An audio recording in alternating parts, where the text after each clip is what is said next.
Nice to meet you. Thanks for inviting me. My name is Woong Shin. Today we'll be talking about the workflows in the agentic era, AI era. Actually, this presentation is a reprise, a much shorter version of what I presented with my colleagues, wonderful colleagues, back in Works 25, which happened last November. It was at the 20th anniversary of the workshop. I think it was a nice kind of a motivation. Was a motivational speech towards we should probably do or we should be doing agentic AI and how should we go about it. So let's get to it. So agentic AI in workflows, what is the vision? There might be many things, but one aspect I'm considering here is autonomous science. Given the complexity we have currently with all the facilities, all the geographically distributed and very complex environment, we are realizing that static tags and manual coordination may not be efficient enough. So the vision is to employ intelligent AI agents and achieve autonomous coordination, and that will lead us to 10x to 100x discovery, like the acceleration of the rate of discovery. So the more productive you are, the thesis is like, you might be able to hit breakthroughs as more frequently. But the elephant in the room, but the actual thing is like, how do we even get there? There are many questions that has to be asked, especially in this community. Or if you're pondering that, if those things are not really answered, I think it really causes this paralysis or fatigue here. So, one more AI, like more AI stuff to talk about.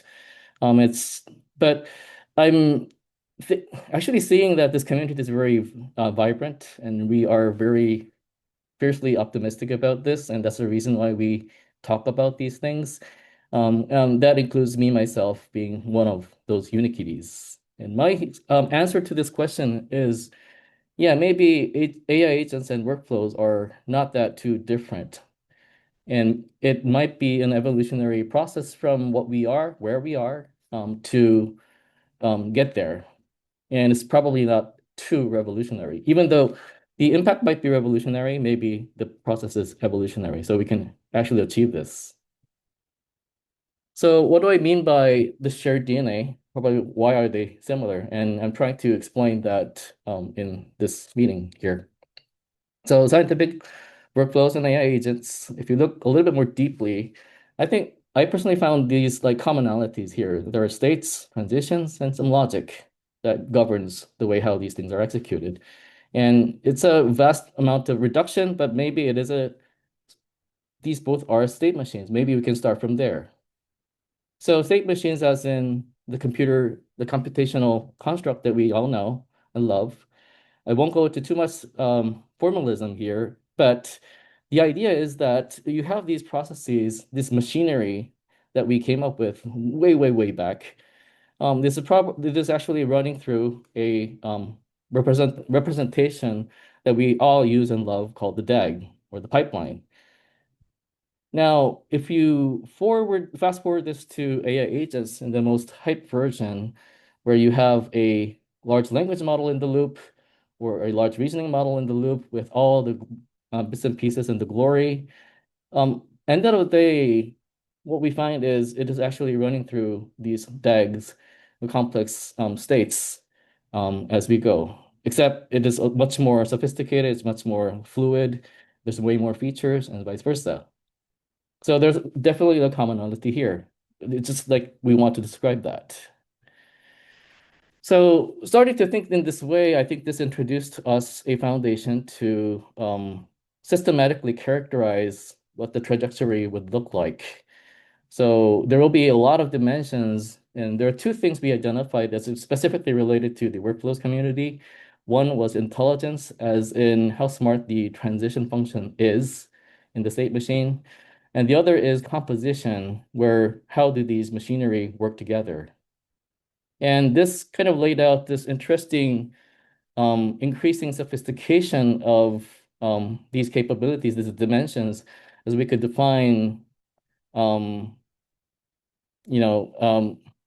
intelligence as in a progression towards more sophistication of the optimizing the transition function, where you could see things like learning, which heavily relies on the history, or goal-seeking behavior, introducing a function with the cost function where you can argmin or argmax, if that is possible.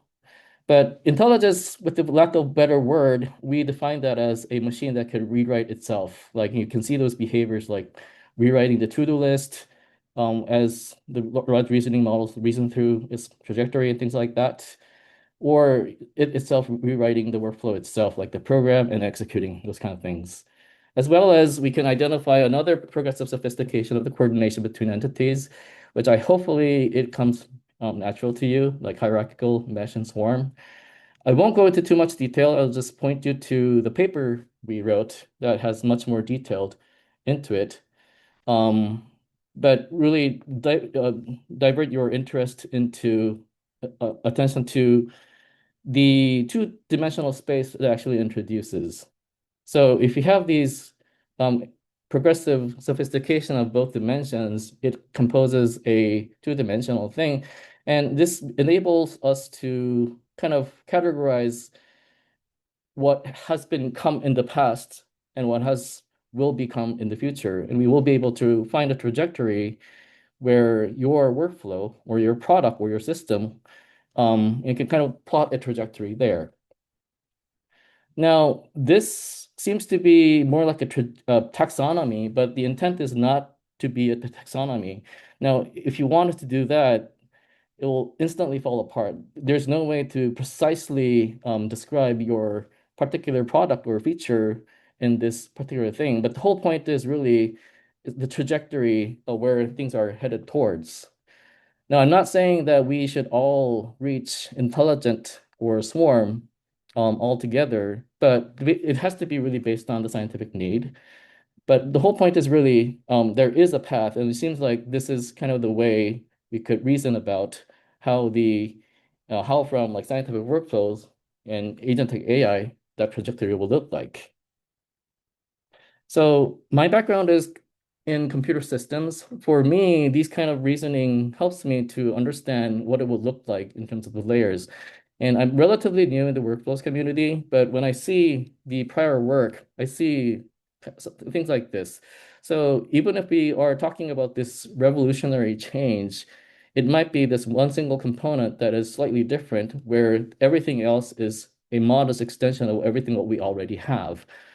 So either you could think of like we have to rethink everything. That's one way of thinking about it. But probably the other way of thinking about it is try to find the minimal amount of distance from where you are to where to get there. So this is potentially what I see here in this whole stack, which if you apply to a situation where we see in modern days, like a federated infrastructure for scientific discovery, can kind of identify these components, which has nothing to do with AI agents, which already exist. But at the same time, you can start to lay these components where they should be. So one thing I notice here is the AI agents, as is, kind of roughly fits where they're they're really best positioned to be where like traditional workflows already has been. They could either replace them, they could recursively call each other, interact each other, and vice versa. And if you start to think it that way, then there's definitely a way to consider where um, leveraging everything we've done so far and moving towards the future. The another aspect is data, but here since the agentic AI has a little bit more interesting capabilities related to knowledge, so it could be a modest extension of enabling us to use the knowledge and exposing to the agents that should enable us to be a little bit more outside of the loop, and potentially that will increase our rate towards scientific discovery. So with this, I'll try to conclude here. I hope it is revealing that scientific workflows to AI agents is potentially evolutionary, as if you think about it. And hopefully this will help us break out from some fatigue and be more optimistic about it. And this 5x5 evolution matrix is one way we are presenting that is potentially a way to think about it. And I would say it's nearer than we think. Now, speaking of nearer than we think, I want to conclude with a comment on this particular community. I'm relatively new here, but the more I engage with the people here, I think this is potentially the only community or the community that would make this a revolution possible, like the transition from scientific flows to agentic AI. Number one, nobody else will do it for you, like OpenAI, Anthropic, or Google. They won't come to us and do it for us. Number two, they can't do that for us. And number three, we probably don't want them to do that for ourselves. Maybe it should be us doing that because this probably is the only community that is really close to um, can say that this is the evolutionary step towards agentic AI. So with that, I think collaboration is really important together. Thinking about this, I'll be happy to learn how others think about this particular topic. And thank you for listening.